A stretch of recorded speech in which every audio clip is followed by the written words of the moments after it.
Saudações, que você esteja muito bem na paz do Senhor Jesus.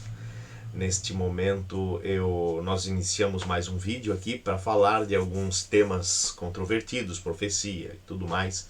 Lógico, do ponto de vista adventista do sétimo dia, né? Eu sou adventista do sétimo dia há 27 anos e depois de todo esse tempo eu achei por bem fazer aqui, né, colocar alguns comentários, algumas análises no canal para que possa ajudar algumas pessoas aí, de repente, em um tema ou outro. É lógico, tem muito material na internet e pessoas aí extremamente capacitadas, mas eu acho que eu posso também colocar um pouquinho do que eu conheço assim na minha área, né? No Ministério Pessoal a gente faz estudo bíblico e até às vezes para a gente se aprimorar mais, né? Porque tem uma teoria de que a gente aprende muito mais ensinando do que aprende do que lendo, né? Do que lendo e estudando, né? Então, quando a gente ensina, o conhecimento ele é potencializado. Então, hoje eu escolhi um tema para falar com vocês, que é um tema sobre o dom de línguas, né? O dom de línguas é um tema bastante controvertido em alguns setores assim do cristianismo, né? Algumas coisas que eu aprendi a respeito disso, lendo na Bíblia, estudando a Bíblia, vendo comentários de pessoas que são muito estudiosos do tema, livros, até eu tenho um livro que eu li aqui, e esse livro aqui é o nome de Assim Diz o Senhor, de Lourenço Gonzalez, né? Eu comprei esse livro e ele é um livro bastante polêmico, né? Ele trabalha temas assim bastante, tem 463 páginas, temas que são comuns, né, ao adventismo. Então, temas assim do sábado, temas do juízo investigativo, a questão a respeito do dons espirituais. Muitas pessoas acusam a igreja adventista de não ter dons espirituais, mas na verdade nós temos dons espirituais, só que não são da forma como pessoas que são pentecostais esperam. Eles esperam de uma outra forma, né? E eu vejo, inclusive, nós vemos, né, não só eu vejo, nós vemos que a forma que esses dons supostamente se manifestam no meio pentecostal, eles não são genuínos, né? Então, muitos deles, né, não são genuínos. Então, a gente vê aí igrejas que a impressão que dá quando a gente vê algumas é que realmente elas foram criadas, algumas delas, apenas realmente como um meio de arrecadação de dinheiro, né, pro criador da igreja, né?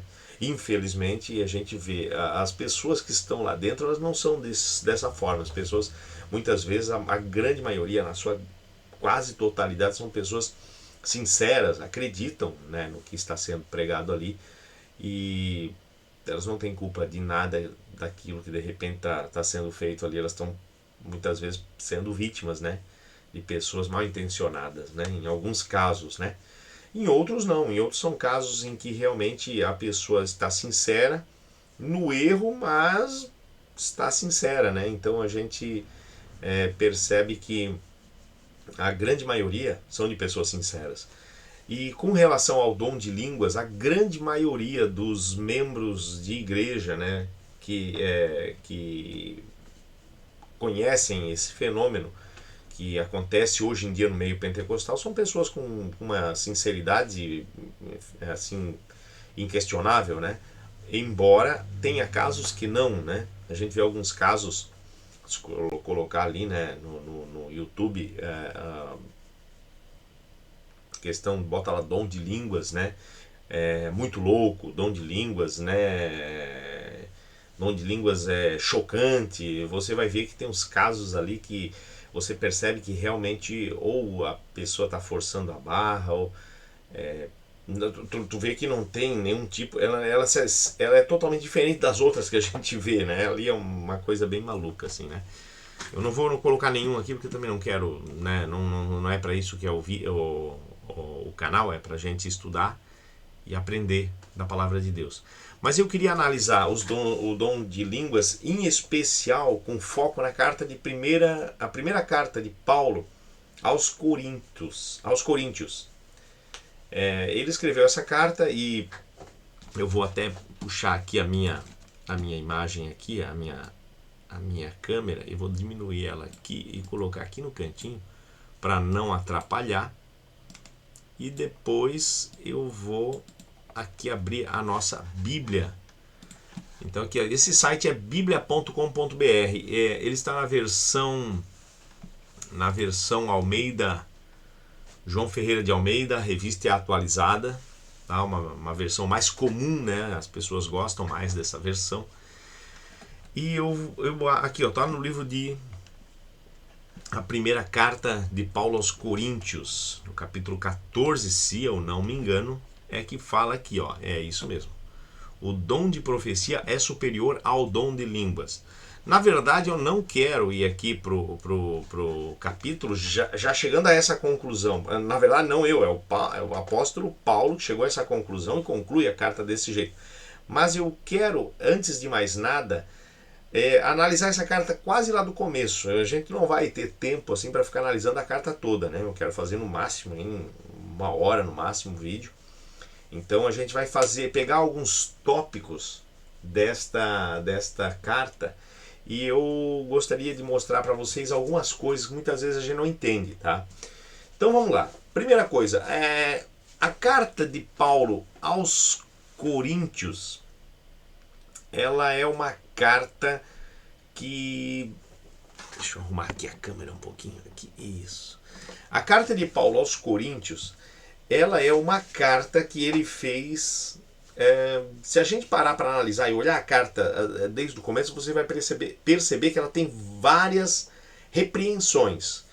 Ela é uma carta extremamente repreensiva, tá? Você vai perceber isso no decorrer da carta que a gente vai lendo. Antes de partir já para a carta em si, eu vou abrir aqui já o primeiro capítulo, né? E nós vamos dar uma olhadinha aqui, bem rapidinho, tá? E depois nós vamos passando bem assim, de forma muito sumária em cada capítulo. Mas assim, ó, a carta, o Paulo, né, escreveu essa carta, tá? Corinto era uma cidade portuária. E toda cidade portuária, até naquele tempo, hoje em dia, toda cidade portuária, a gente sabe que é uma cidade onde tem um fluxo muito grande de pessoas. Então a cidade de Corinto, para lá afluía muita gente que chegava dos navios e tudo mais, e pessoas que chegavam do continente para pegar navios. Então era uma cidade com um fluxo muito grande de pessoas de várias nacionalidades e pessoas de várias profissões, de vários ofícios, pessoas de vários lugares que chegavam ali, e era um grande centro, né? Um grande centro, Corinto. E a gente sabe que todo grande centro acontece mais problemas, né? Isso não é novidade, né? Lógico, né? A proporção de pessoas é muito maior, com certeza mais pessoas, mais problemas. Isso é natural, né? Não é uma questão que haja qualquer condenação, né? A igreja assim. Mas aqui a gente vê que Paulo, ele começa a carta, né? Se você abrir ali a Bíblia na primeira epístola, a primeira carta ou epístola de Paulo aos Coríntios, você vê que ele, no capítulo 1, do verso 10 em diante, ele já começa a fazer como uma exortação à unidade. A gente vê que a igreja, a primeira coisa que acontece aqui é que haja unidade, porque estava havendo divisão. Olha só.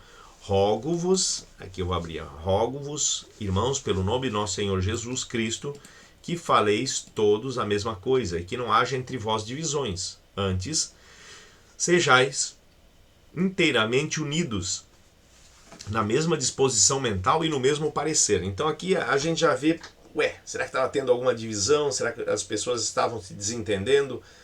O que estava acontecendo? Aqui a gente nota realmente que havia algum tipo de desentendimento na igreja, né? E olha só, e aqui no verso 11, pois a vosso respeito, meus irmãos, fui informado. Eu vou tentar aumentar a letra aqui até para ficar mais claro. Ó, aqui, ó.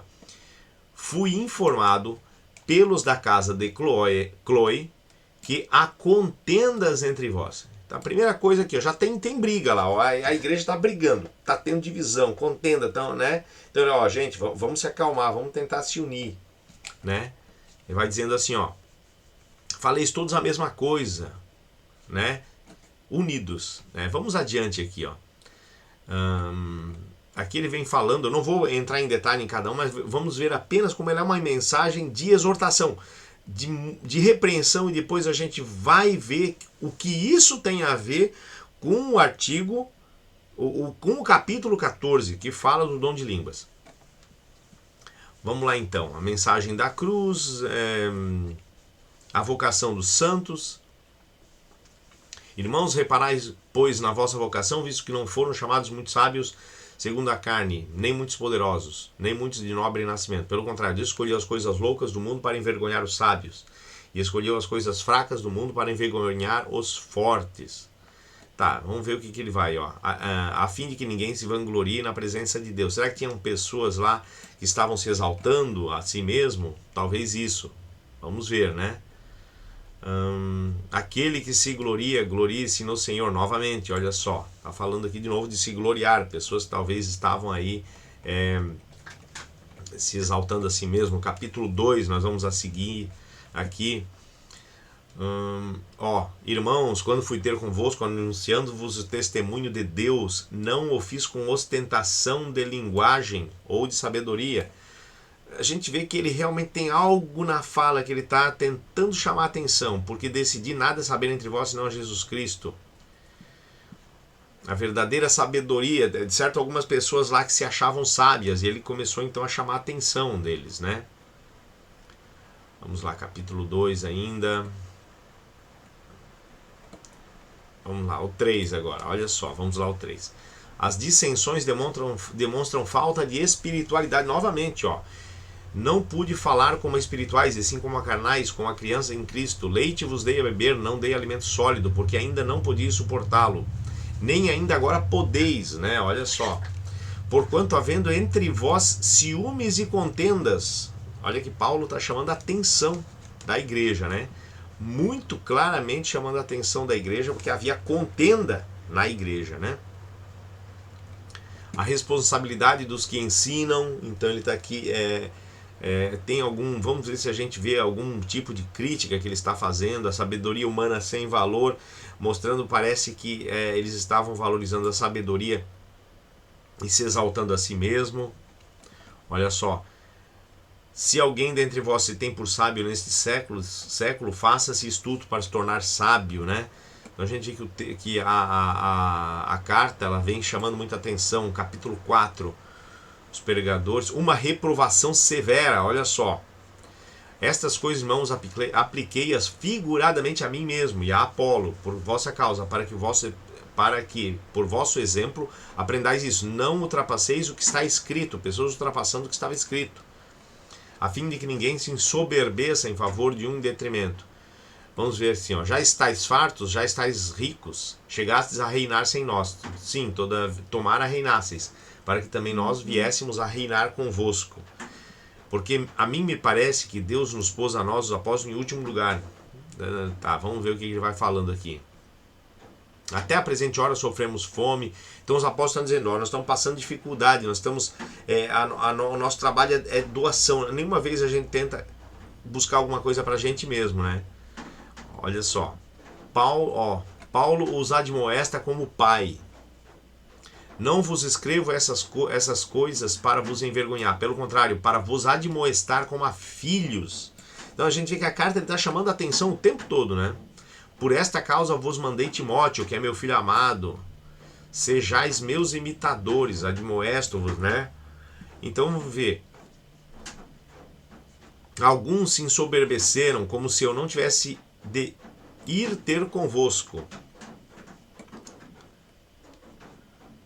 Olha, que preferis? O que vocês preferem? Irei a vós outros com vara, ou com amor e espírito de mansidão. Você percebe, eu tenho que ir com vara aí, né? Parece que a gente vê que... Vocês preferem que eu faça o seguinte, que vocês preferem que eu converse com vocês na mansidão ou preferem que eu vá com a vara aí conversar com vocês? E percebe que Paulo realmente está mostrando que a situação está complicada lá na igreja de Corinto. A impureza da igreja de Corinto, olha só, geralmente se ouve que há entre vós imoralidade e imoralidade tal, como nem mesmo entre os gentios. Olha só o tamanho da encrenca. Isto é, haver quem se atreva a possuir a mulher de seu próprio pai. Complicado, né? Isso aqui a gente vê que está forte. Vamos lá mais adiante. Capítulo 5 termina, vamos ver o 6 e a gente vai encontrando. Ó. Paulo censura o litígio entre os irmãos. Olha só. Aqui, aventura-se algum de vós, tendo questão contra o outro, a submetê-lo a juízo perante os injustos e não perante os santos?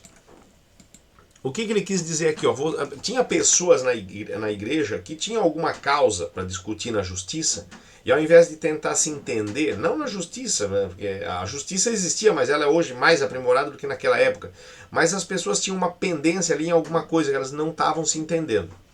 Então Paulo estava aconselhando, se vocês têm uma coisa que vocês não estão se entendendo, tentem se entender entre a igreja, para resolver a questão. Mas eles estavam um irmão processando o outro na justiça. Então a gente vê que tinha aqui processo judicial de irmão contra irmão, né?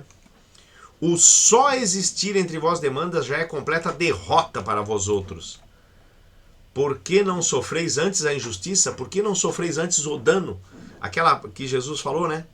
Se teu irmão te bater numa face, entrega, dá a outra, né? Aqui eles não estavam fazendo isso, estava havendo uma...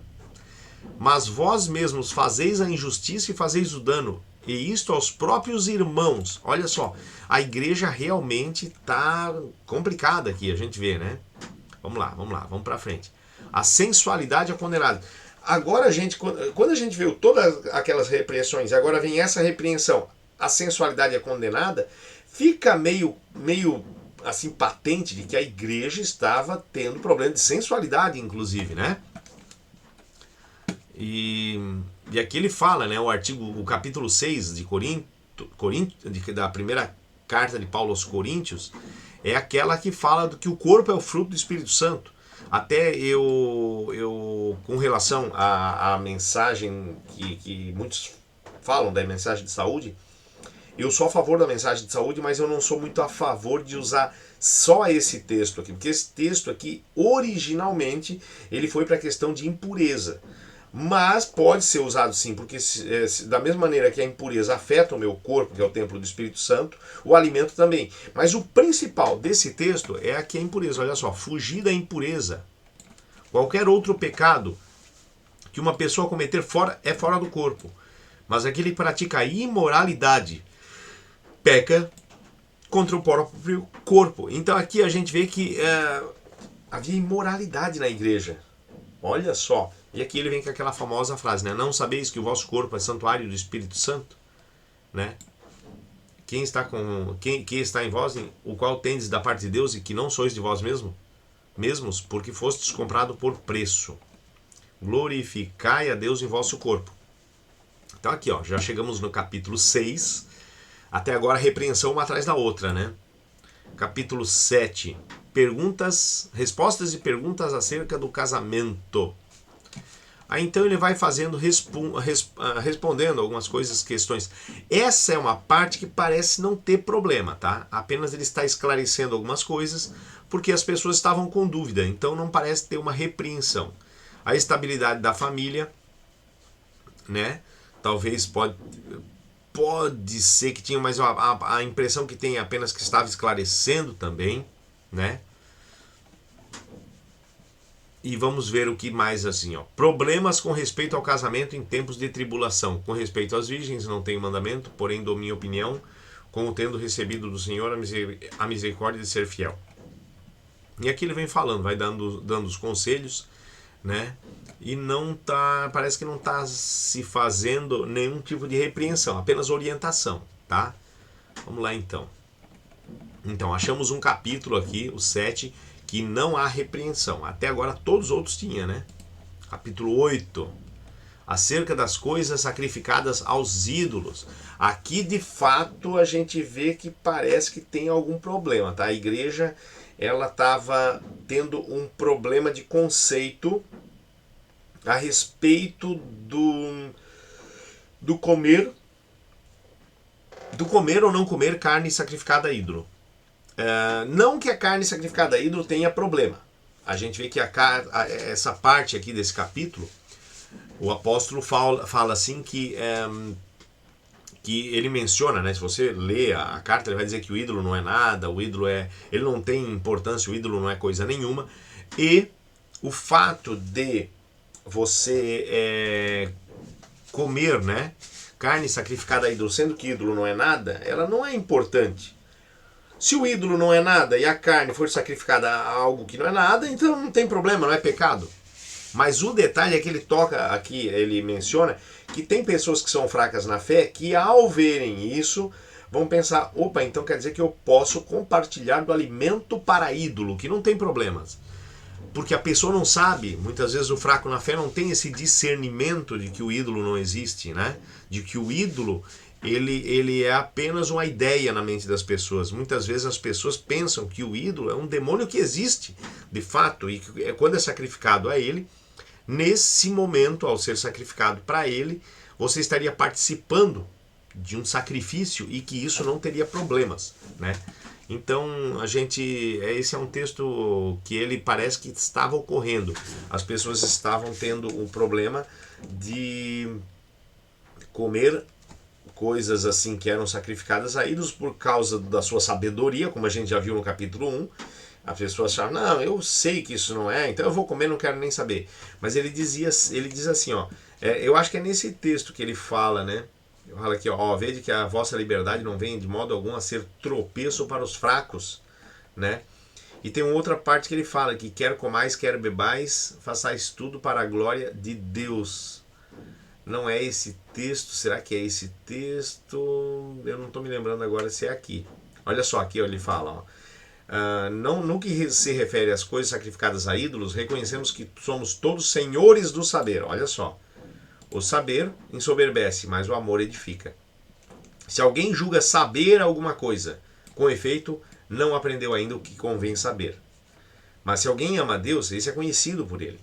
No tocante à comida sacrificada a ídolos, sabemos que o ídolo de si não é nada, nada é no mundo, e que não há senão um só Deus. Porque ainda que há também alguns que se chamem deuses, né?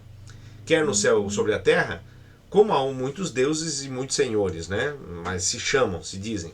Todavia, para nós há um só Deus, o Pai de quem são todas as coisas, e um só Senhor, Jesus Cristo, e tudo bem, tá. Entretanto, não há esse conhecimento em todos. Olha só, é bem isso que eu acabei de dizer, olha só. Porque alguns, por efeito da familiaridade até agora com o ídolo, ainda comem dessas coisas como a eles sacrificadas. E a consciência destes, por ser fraca, vem a contaminar-se, porque a pessoa pensa, eu estou comendo para o ídolo, ele come para o ídolo. Então ele diz assim, ó, não é a comida que nos recomendará a Deus, pois nada perderemos se não comermos e nada ganharemos se comermos. A comida sacrificada a ídolo. Lembrando que aqui não está falando de carne de porco, ou carne de coelho, ou outras carnes. Aqui está falando da questão de carnes sacrificadas a ídolos, tá?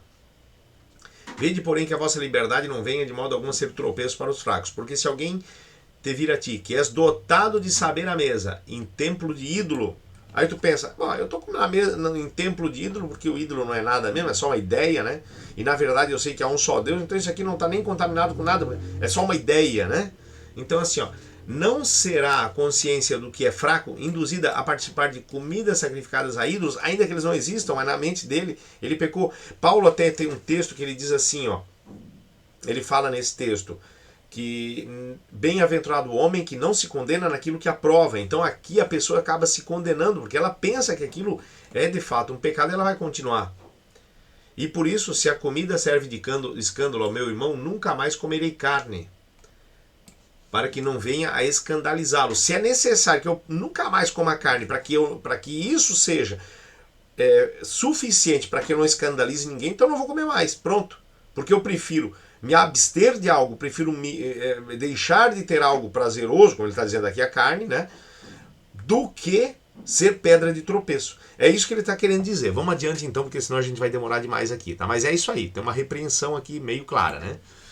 No capítulo 9, liberdade e direitos do apóstolo Paulo. Não sou eu porventura livre e tal. Aqui algumas pessoas provavelmente começaram a criticar o apóstolo do Paulo e o ministério do apóstolo, até inclusive reclamando do fato de que ele vivia e recebia as ofertas para se manter, para pregar o evangelho. A gente vê que ele fala aqui, não é o soldado digno do próprio, não é o trabalhador digno do seu salário, então é digno que quem trabalha no evangelho viva do evangelho. Mas vamos para frente então, para não parar muito aqui, mas é mais ou menos isso. Aqui está falando da liberdade dele como apóstolo. Capítulo 9. 10. Nossa, já chegamos no 10, pode ver. Até agora bastante repreensão. 1, né? Um capítulo 100. Tá, vamos lá. Exemplos da história de Israel. E ele vem falando aqui. O cristão deve fugir da idolatria.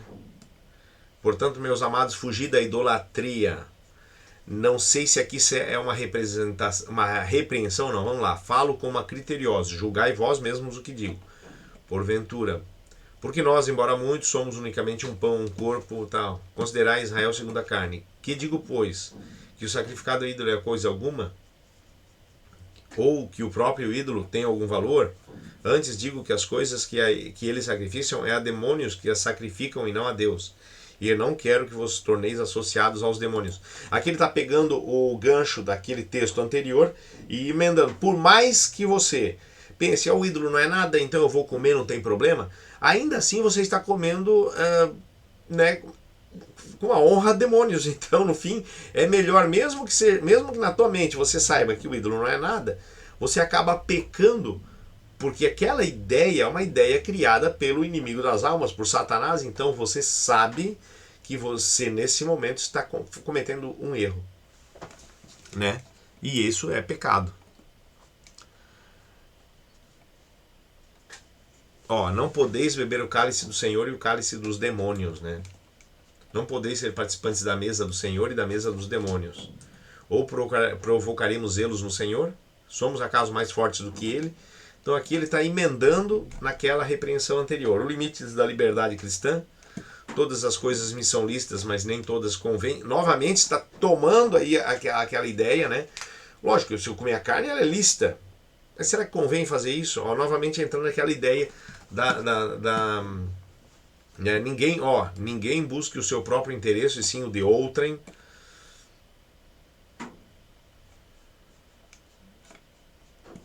E aqui aquela frase famosa: portanto, quer comais, quer bebais, ou façais qualquer outra coisa, ou outra coisa qualquer, fazei tudo para a glória de Deus. Esse texto aqui é um texto que ele é chave para todo mundo, né? Nós devemos viver por esse texto. Quer comais, quer bebais, ou façais outra coisa qualquer, façais tudo para a glória de Deus. Se a gente usar isso como uma regra, dificilmente, né, vai ter algum problema. Não vos torneis causa de tropeço, nem para judeus, nem para gentios, nem tampouco para a igreja de Deus. Então aqui a continuação daquela repreensão está apenas fazendo uns arremates aqui no capítulo 10, capítulo 11, vamos lá. Capítulo 11, os limites da liberdade cristã, ele ainda está terminando, né? O véu e o seu uso na igreja de Corinto. De fato eu vos louvo, porque em tudo lembrais de mim e retendes a tradição, assim como a vô-las entreguei. Aqui é um elogio, primeiro, né? Quero, entretanto, que saibais ser Cristo o cabeça de todo homem, e o homem o cabeça da mulher, e Deus o cabeça de Cristo. Todo homem que ora e profetiza, tendo a cabeça coberta, desonra a sua própria cabeça. Toda mulher, porém, que ora e profetiza com a cabeça sem véu, desonra a sua própria cabeça, porque é como se a tivesse raspada.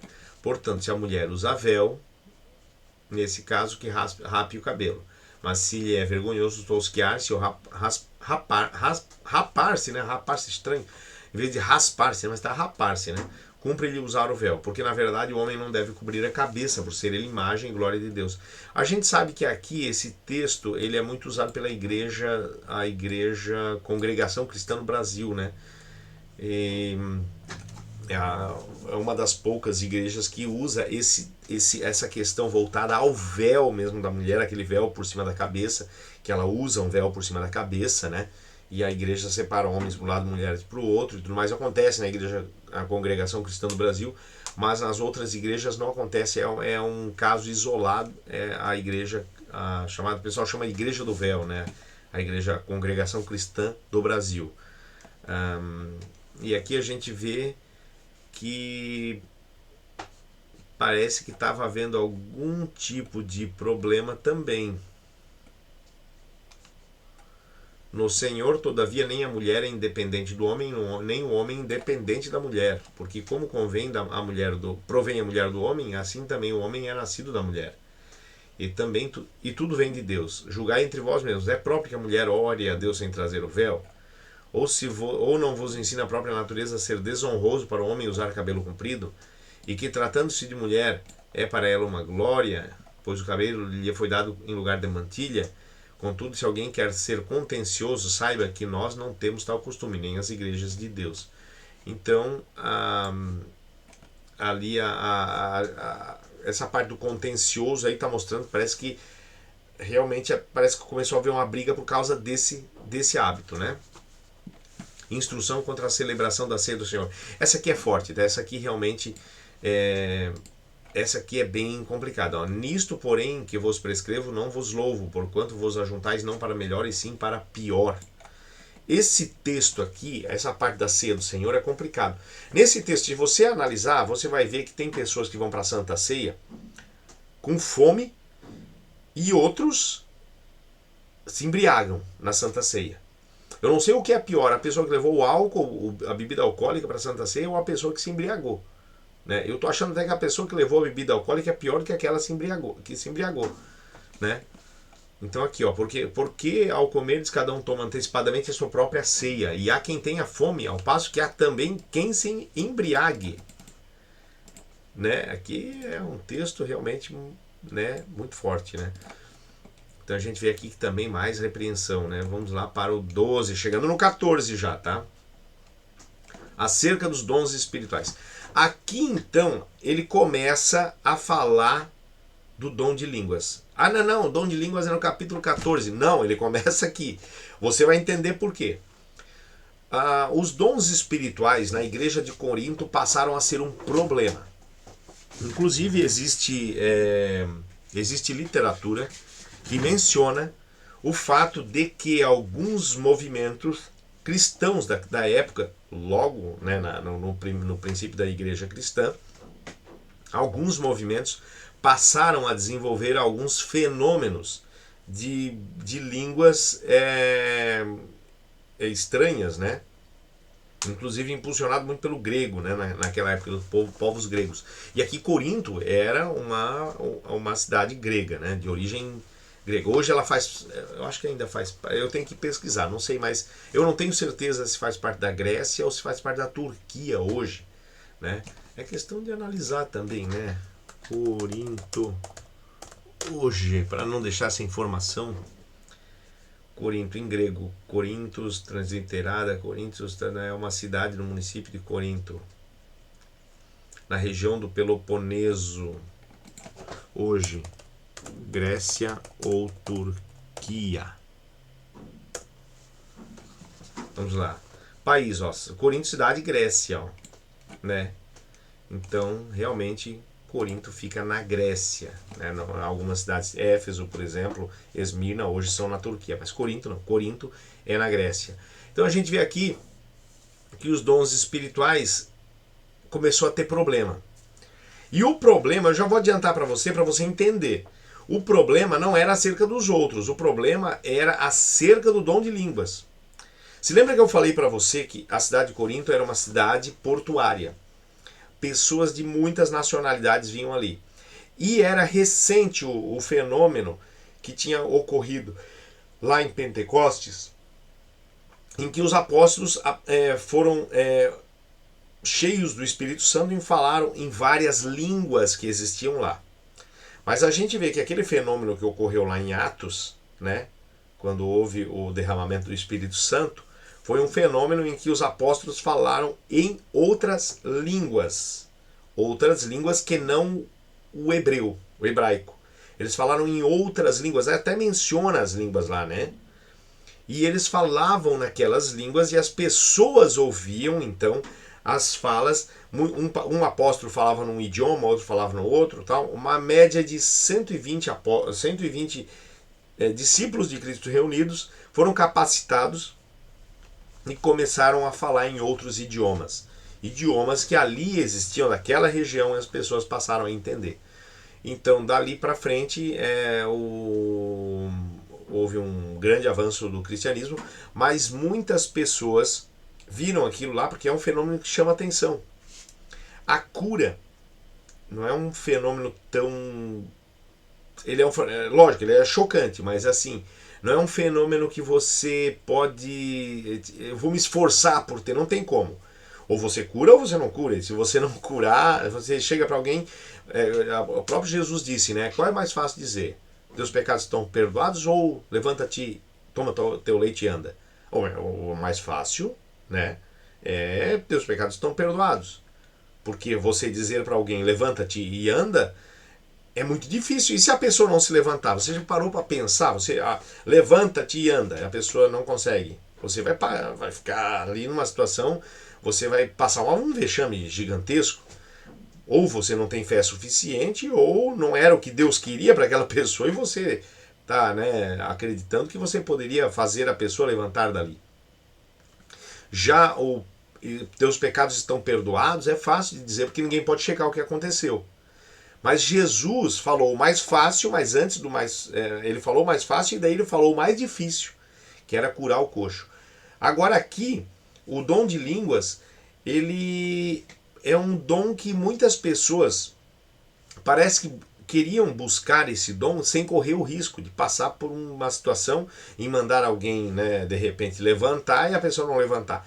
Então, como era uma cidade portuária, onde favorecia, né, a questão e necessidade muitas vezes do dom de línguas, alguns casos ocorria de pessoas que falavam realmente num outro idioma, Deus concedia, e pessoas se convertiam. Só que muitas pessoas na igreja começaram a achar isso chamativo e começaram a achar interessante esse dom e queriam esse dom.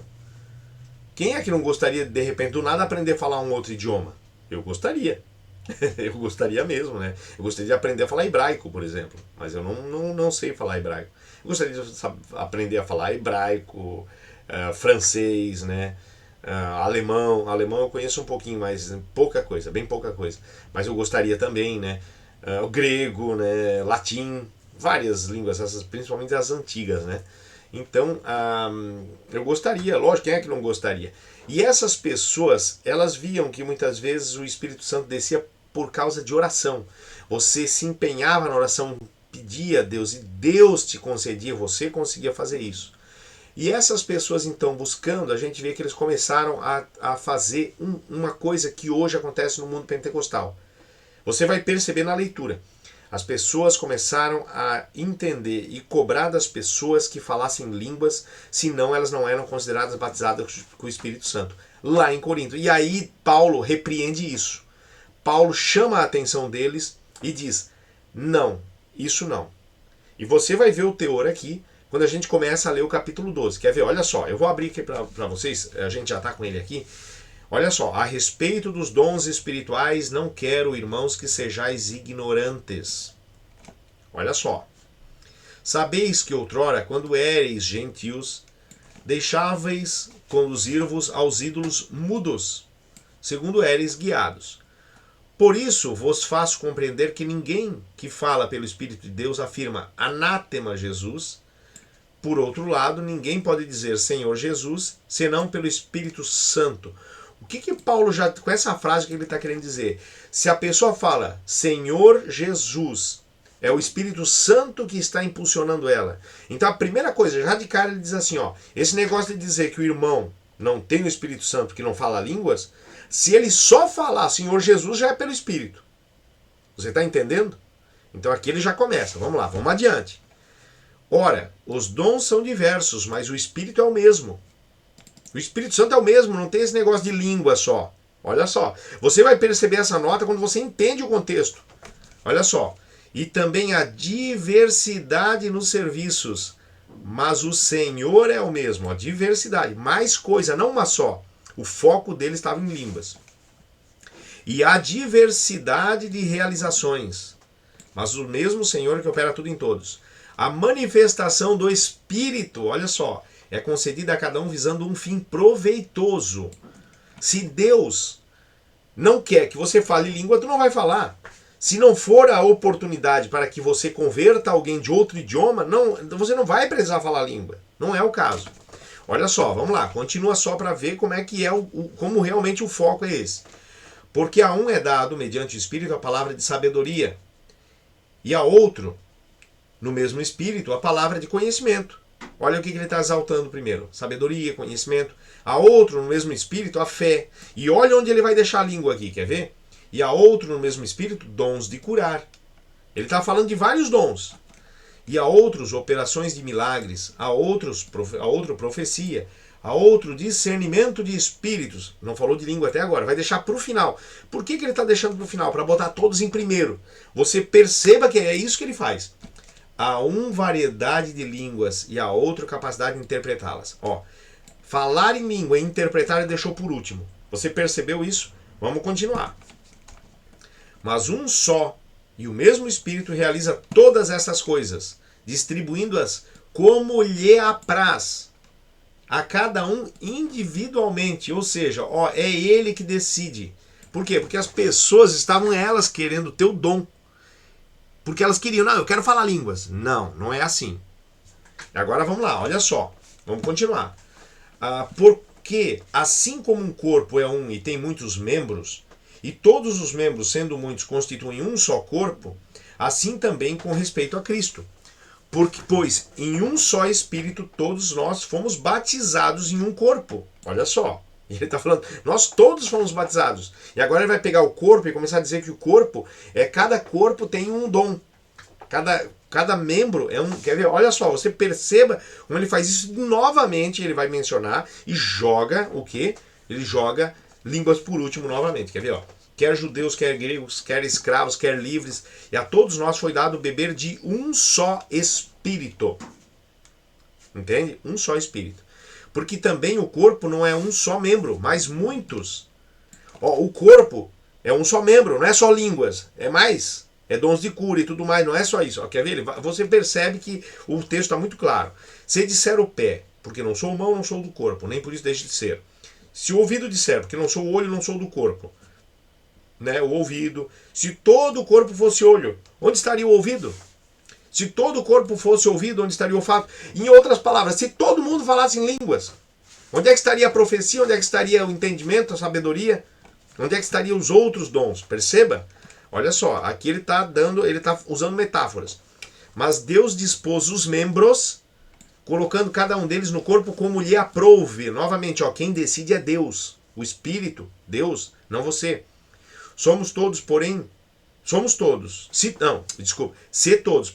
fossem um só membro, ou seja, só um tipo de dom, onde estaria o corpo? O certo é que há muitos membros, mas um só corpo. Não podem os olhos dizer à mão, não precisamos de ti, nem a cabeça aos pés. Pelo contrário, um membro do corpo que parece ser mais fraco são necessários. E os que nos parecem menos dignos no corpo, a esse damos muito mais honra. Aqui ele está falando que tem dons na igreja que não são valorizados, dom da hospitalidade, por exemplo, né? Também os que em nós não são decorosos revestimos de especial honra, né? Mas os nossos membros nobres não têm necessidade disso. Contudo, Deus coordenou o corpo, concedendo muito mais honra àquilo que menos tinha. Não vou deixar um verso de fora aqui. Porque para que não haja divisão no corpo. Olha só.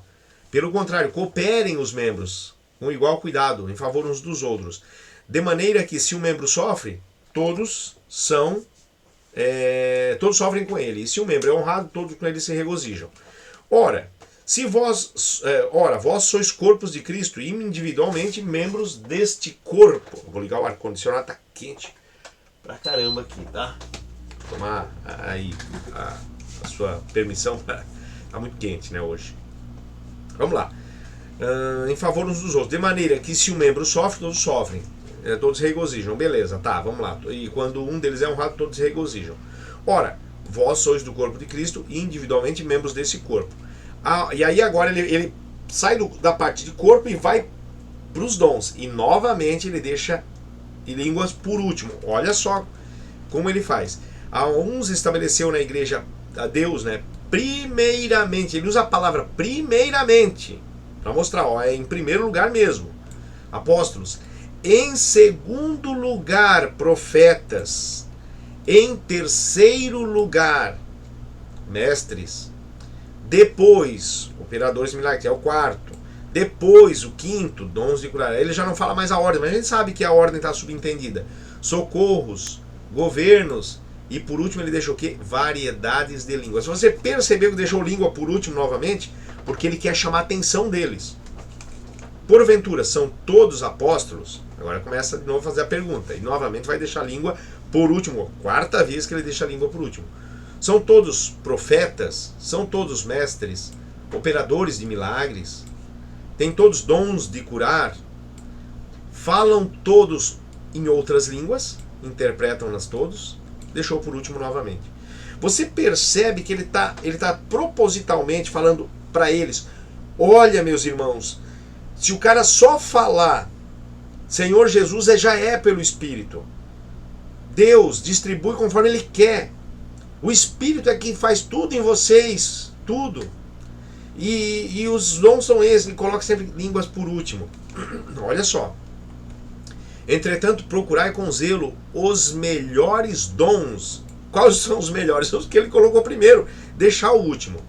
E passa a mostrar-vos ainda um caminho sobremodo excelente. Agora ele vai falar que um dom maior do que até todos esses. Quer ver que daí é o 1 Coríntios 13, que é o capítulo do amor, né? Mas o capítulo do amor é para justamente mostrar que os outros dons que eles estavam querendo, o dom de línguas, não é o supremo. E aqui ele vem falando, ó, o amor é o dom supremo. Olha só, e aí ele começa, ainda que eu fale a língua dos homens e dos anjos. Agora, quando é para criticar, o primeiro que ele fala é língua. Você percebe novamente, quando é para falar da importância, ele deixa a língua por último.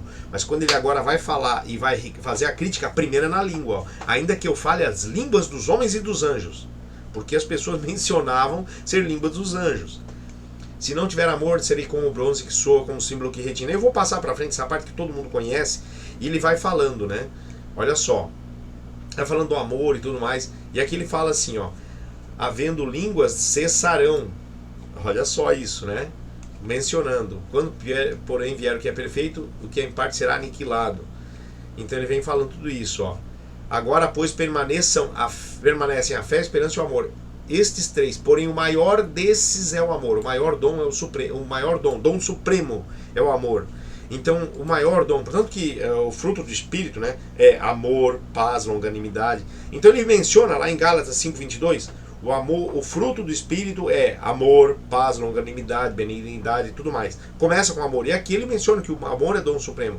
E as pessoas brigando que você não fala em língua, você não tem Espírito. O que acontece hoje, né? Então a gente tem que analisar isso com muito critério, porque Paulo aqui repreendeu a igreja. Vamos lá, aqui ele falou e termina o 13. Agora ele vai para o 14 e começa a falar do dom de línguas mesmo. Ó. Segui o amor, ele vai falando do amor ainda. E procurai com zelo os dons espirituais, mas principalmente que profetizeis. Ele retoma aquilo do 12, onde ele disse, ó, procurem os dons, mas os melhores. E agora ele retoma. A gente vê que o 12, 13 e 14 fazem parte de um bloco. E aqui ele vai dizendo, ó, pois quem fala em outra, e aqui agora ele sai de tudo que ele preparou, ele estava preparando o texto, ele estava preparando o terreno, e agora aqui ele vai entrar direto no tema do dom de línguas. E aqui agora ele vai realmente criticar o uso errado no dom de línguas lá em Corinto. Primeiro ele falou, olha, é assim, não é bem assim. Se a pessoa fala Senhor Jesus já é pelo Espírito e tudo mais, os dons foi Deus que deu. Coloca a língua no final. Depois ele começa a falar do amor. O amor é principal. Ainda que eu fale as línguas dos anjos, dos homens, o amor é mais importante e tal. E agora assim, ó, seguiu o amor. E agora ele começa então a falar das línguas, porque ele precisa falar disso. Ele primeiro falou preparando o terreno, agora ele vai falar mesmo, olha só. Pois quem fala em outra língua não fala a homens, senão a Deus, visto que ninguém o entende, e em espírito fala mistérios. Aí esse versículo aqui é o carro-chefe para aquilo que é utilizado para os fenômenos que acontecem hoje e que aconteciam lá em Corinto, né? Não era esse texto usado lá para aquele, porque eles entenderam a carta. Mas os de hoje utilizam esse texto como para defender, quando Paulo estava fazendo o contrário. O que Paulo estava querendo dizer assim? Ó, pois quem fala em outra língua... A pessoa de quem Paulo está mencionando, ela falava em outra língua mesmo? Na verdade, não. A pessoa estava se esforçando. A pessoa tinha ali uma vontade de falar tanto em língua que entrava num êxtase. E acabava, por causa de algum tipo de fenômeno que ocorria, acabava balbuciando letras e sílabas que não tinham nenhum tipo de conexão. Você vai ver no decorrer do texto isso. Tá? Nós vamos ler o texto, você vai entender. E daí ninguém entendia ele. Lógico, pois quem fala em outra língua, ele não quis já dizer, ó, você que está tentando, mas não está conseguindo, né?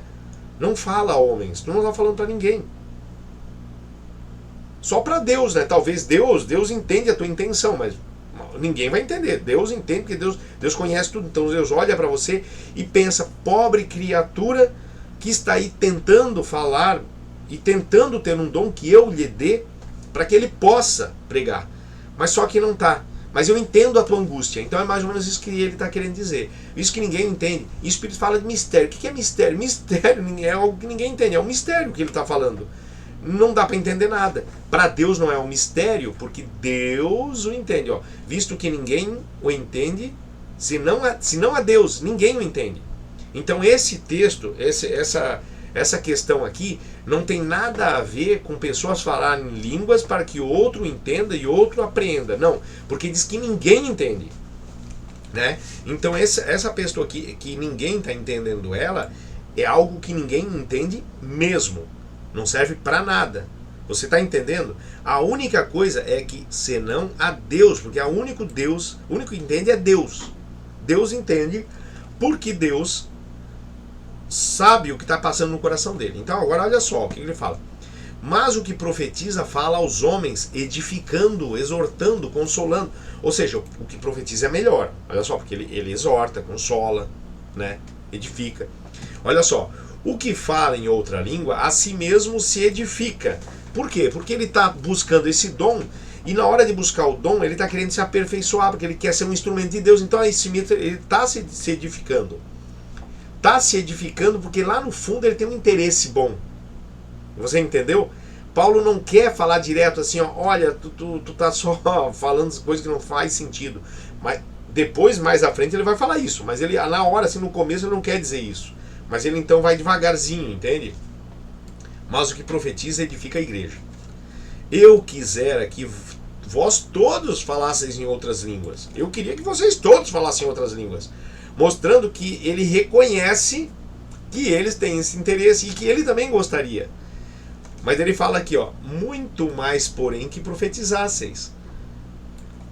O texto está muito claro. Paulo está dizendo assim, olha, eu até gostaria que vocês falassem, mas eu quero que você faça outra coisa. E não é isso aí que eu estou querendo. Isso aí até seria bom, mas tem coisa melhor, tá? Tem coisa melhor.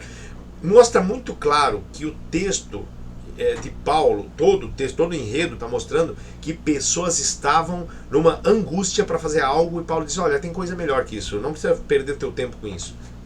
Ele fala, pois quem profetiza é superior ao que fala em outras línguas, salvo se as interpretar. Olha só, o que é se as interpretar? Se ele mesmo entender, para que a igreja receba edificação. Olha só. Agora, porém, irmãos, se eu for ter convosco falando em outras línguas, aqui ele está falando de idioma mesmo, em que vos aproveitarei? Eles eram gregos, falavam grego, para que ele ia falar em russo, né? Se não vos falar por meio de revelação, ou de ciência, de profecia, ou de doutrina? Ou seja, se aquilo que eu falar não for algo que vocês compreendam, e vocês tenham um crescimento espiritual na vida de vocês por entender o que eu ensinei, do que adianta? Do que adianta eu chegar lá e falar um monte de sílabas, vocês vão olhar para mim, vocês não vão entender nada. Eu chegar lá e falar, por exemplo, no idioma em russo, vocês não vão entender. Olha só. É assim, aqui agora ele vai para a parte em que ele fala que realmente mostra que eles não sabiam o que estavam fazendo. É assim que instrumentos inanimados, Instrumentos. Instrumento de corda e tudo mais. Aqui, ó. Aqui flauta e cítara, né? Instrumentos. Quando emitem sons, olha só como ele está falando aqui. Quando emitem sons, se não os derem bem distintos. Aqui ele vai no cerne, ó. Se vocês não derem um som bem distinto, como se reconhecerá o que se toca na flauta ou na cítara? Aqui ele vai mais adiante. Pois também se a trombeta der som incerto, quem se preparará para a batalha? E agora aqui é a nota tônica, final. Assim vós, se com a língua, olha só o que ele está falando aqui, e as pessoas só leem o verso 2. Não disserdes palavra compreensível, como se entenderá o que dizeis? Porque estareis como se falasseis ao ar. Você vê o texto é muito claro. Se vocês não falar a palavra compreensível, ou seja, a palavra que se entenda, não adianta, é como se estivesse falando no ar, gente. Meu amigo, você que está fazendo isso, você está bem intencionado. Mas se você não falar, não faz sentido. Porque, e ainda ele arremata no verso 10, olha só. Há, sem dúvida, muitos tipos de vozes no mundo. Na verdade, o que ele está buscando aqui... Vamos tentar ver o que diz aqui no interlinear. Interlinear aqui, ó. A palavra vozes. Será que é foné? Vamos lá, então. A palavra...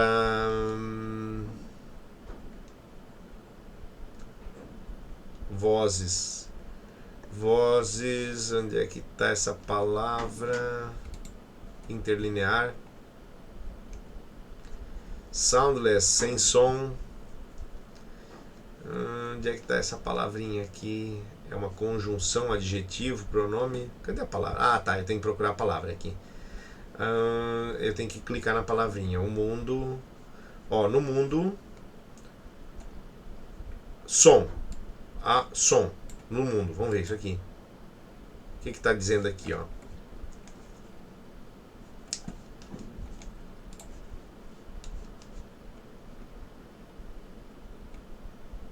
Aqui já complica, eu não estou conseguindo achar o que quer dizer nesse texto aqui. Eu tenho que achar aqui rapidinho.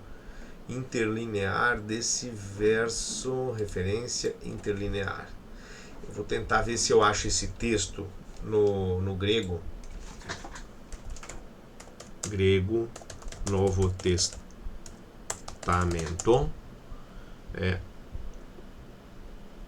1 Coríntios 14. Aqui é qual verso? É o verso 10. 14, verso 10. Vamos ver se eu acho aqui para a gente analisar rapidinho. Bom, eu posso olhar aqui também no meu aplicativo aqui. Depois eu coloco aí para você. No meu aplicativo aqui, qual é a palavra que ele usa aqui. É mais fácil do que eu ficar olhando aqui aqui, 1 Coríntios.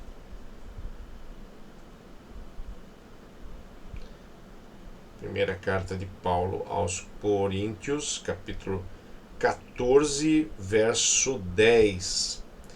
Qual é o termo ali que ele está usando? Ele usa vozes, né?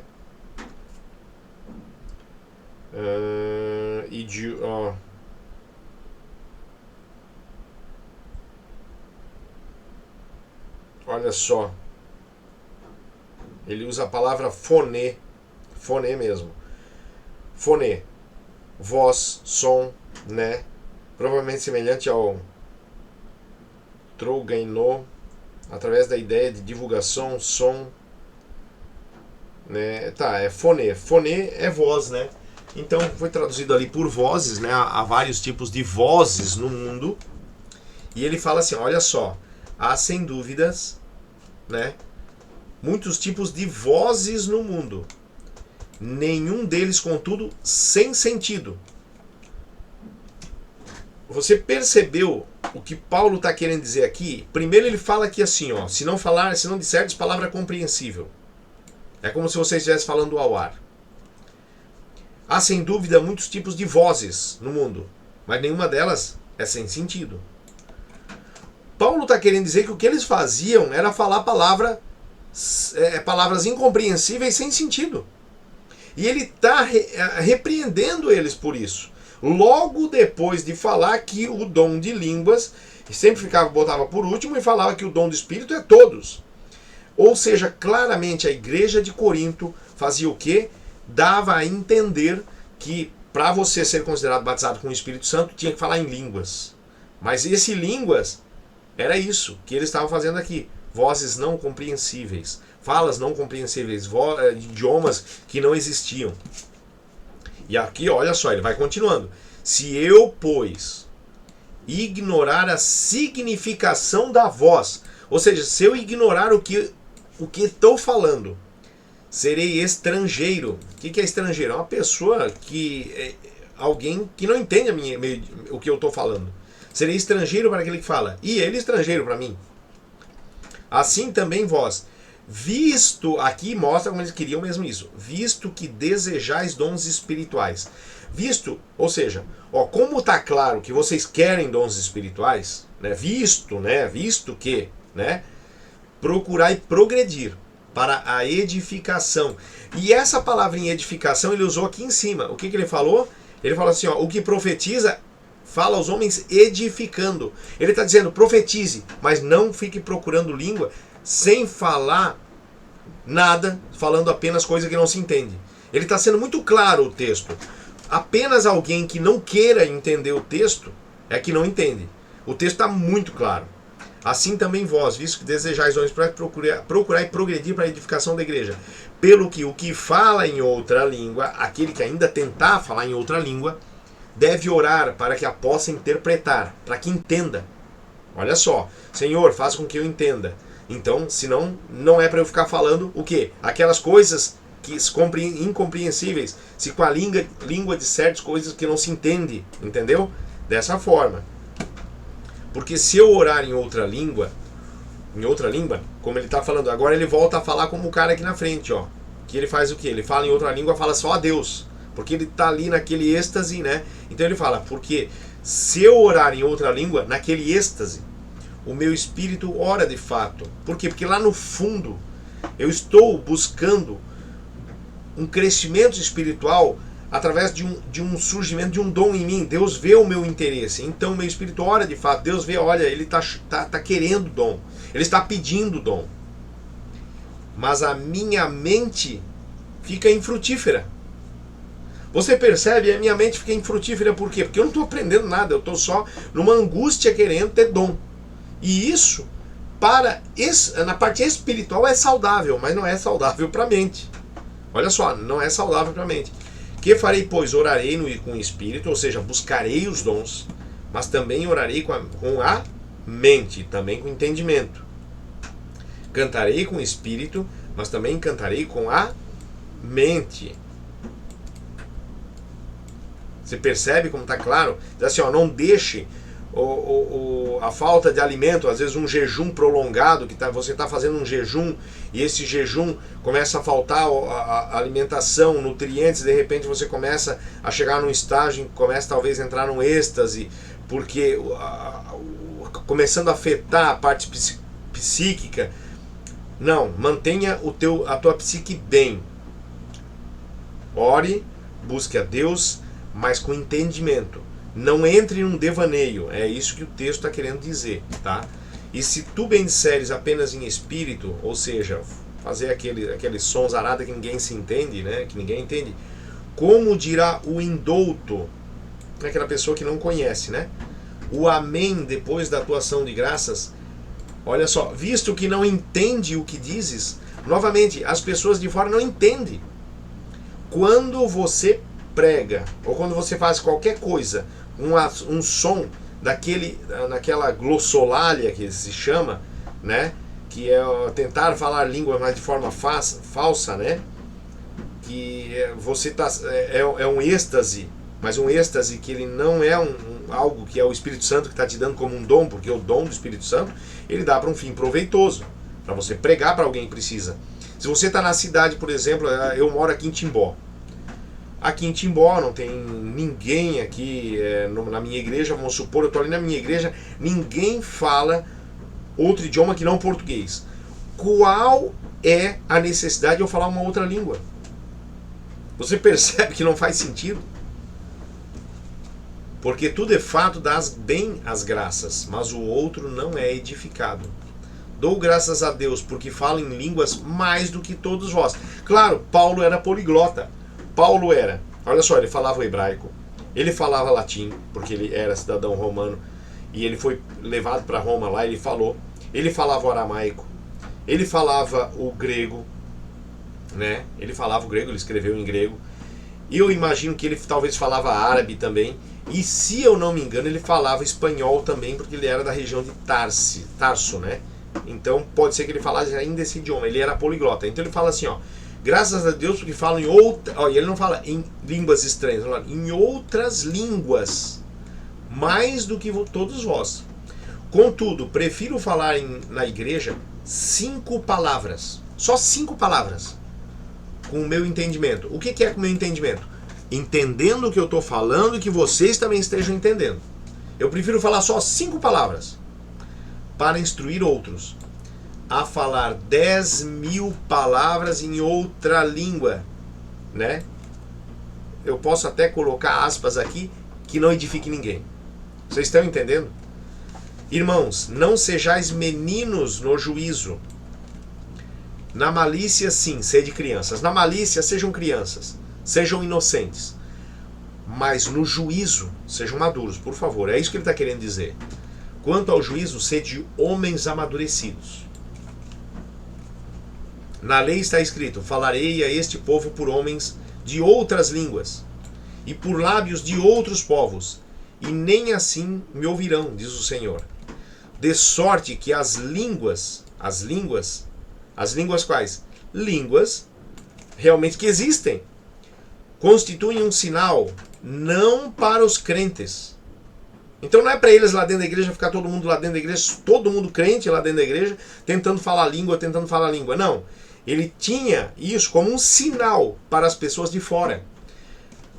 Mas para os incrédulos. Mas a profecia não é para os incrédulos, e sim para os crentes. Por quê? Porque se chega uma pessoa de fora e a pessoa então vê, a pessoa não conhece, ele não fala o idioma, daí ele fala então no idioma da pessoa, divinamente capacitado para isso, ele converte a pessoa que é um incrédulo de fora que nunca viu ele. Então é para isso que é para os não crentes, os de fora. Se, pois, toda a igreja se unir no mesmo lugar, se, pois, toda a igreja se reunir no mesmo lugar, toda a igreja, mesma fé, e todos se puserem a falar em outras línguas, ou seja, aquele fenômeno de êxtase, né? No caso de entrarem em doutos ou incrédulos, não dirão porventura que estáis loucos?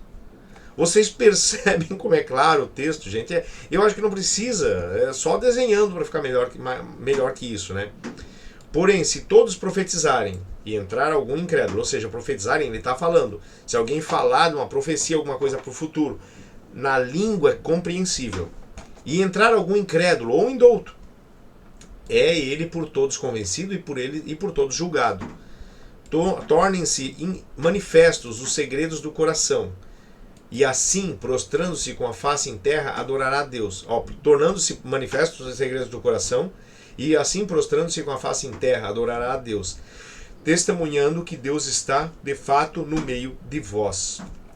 Que fazer, pois, irmãos, quando vos reunis, um tem salmo, outro tem doutrina, este traz revelação, outra língua, ou seja, de outro idioma, né? Vamos supor que tem alguém ali que apareceu e que é uma pessoa de fora. Então outro ele recebe um dom de falar numa outra língua para aquela pessoa.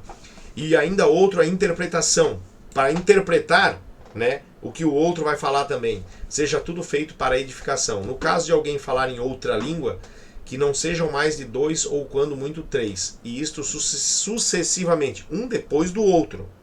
E haja quem interprete, entender, compreender a língua, entende? Mas não havendo intérprete, fique calado na igreja, falando consigo mesmo e com Deus. Tratando-se de profetas, falem apenas 2 ou 3, e os outros julguem. Se porém vier revelação, a outrem que esteja sentado, cale-se o primeiro. porque todos podereis profetizar, um após o outro, para todos aprenderem e serem consolados. Os espíritos dos profetas estão sujeitos aos próprios profetas. Ou seja, o profeta pode calar a hora que precisa. Porque Deus não é de confusão, e sim de paz. Mas isso a gente não tem visto. Muitas vezes a gente vê confusão em algumas igrejas pentecostais por aí. Como em todas as igrejas dos santos, conservem-se as mulheres caladas na igreja. Essa parte aqui é uma parte bastante complicada de eu mencionar, porque existe como em todas as igrejas dos santos, conservem-se as mulheres caladas. Eu não estou dizendo aqui que a mulher não deve falar na igreja, porque isso aqui a gente vê claramente que ele está mencionando o costume, né? Então, por causa do costume, da tradição, e por não pegar bem naquela época, hoje em dia não tem problema, naquela época não pegava bem, então ele deu esse conselho. Porque não lhes é permitido falar, pela cultura, lógico, mas estejam submissas como a lei o determina. Porque a lei até civil naquela época era assim: se porém querem aprender alguma coisa, interroguem em casa ao seu próprio marido, porque para a mulher é vergonhoso falar na igreja. Ó. Não está falando de regra, está falando de vergonhoso, ó. Tá vendo? Naquela cultura. Porventura a palavra de Deus se originou no meio de vós, ou veio ela exclusivamente para vós outros? Se alguém se considera profeta ou espiritual, reconheça ser mandamento do Senhor o que vos escrevo. E se alguém o ignorar, será ignorado. Portanto, meus irmãos, procurai com zelo o dom de profetizar, e não proibais o falar em outras línguas, ou seja, não proíba falar em outras línguas. Só que daí ele falou lá antes, né? Todavia que o interprete, que compreenda, que haja quem o entenda. Tudo, porém, seja feito com decência e ordem. Então, quando a pessoa fica lá falando num idioma que ela não entende, ele falou lá antes, né? Há idioma no mundo vários, mas nenhum deles é sem sentido. Se vocês falar a palavra que não se compreende, o que vai adiantar? Então é isso que ele está falando. Então, por favor, né, a gente vê que o texto aqui ele é muito claro, gente. Muito claro. Não há dúvida em tudo. Principalmente essas partes aqui em que ele menciona que não existe idioma que não dá para entender.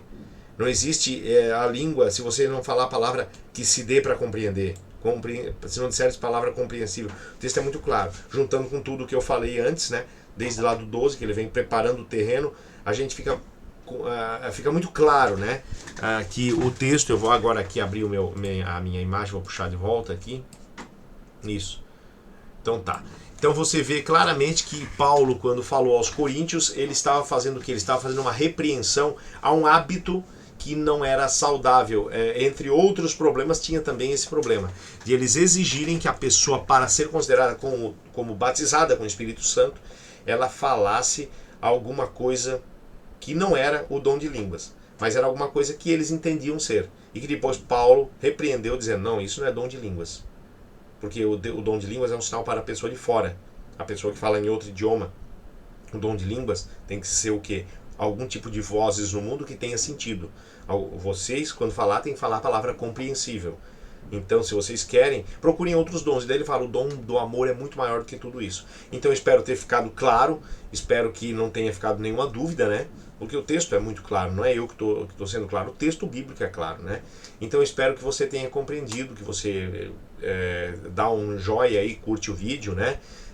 Mande para as pessoas que você conhece, que querem conhecer mais sobre esse tema, o dom de línguas, talvez nunca analisou esses capítulos dessa forma, mande para essa pessoa compartilhar com outro também, porque essa análise é muito clara. E esse livro aqui também, se você quiser, esse livro aqui tem na Ados, que é a editora Assim Diz o Senhor, que é do nosso colega Lourenço Gonzalez, né? Eu vou botar aqui, ó, estava aqui na 13ª edição, quando eu adquiri, agora já deve estar bem mais, né?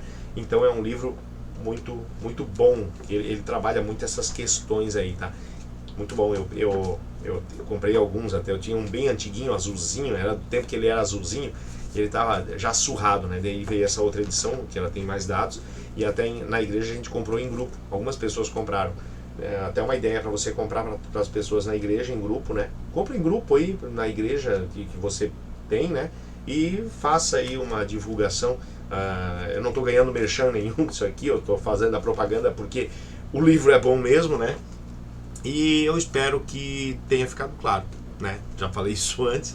Mas então a gente se encontra no próximo vídeo e Que Deus continue abençoando a sua vida, a minha, a nossa, né? Que todos nós estejamos um dia preparados para o dia que Jesus voltar. E que Deus te abençoe por enquanto, até que Ele não volte. Amém.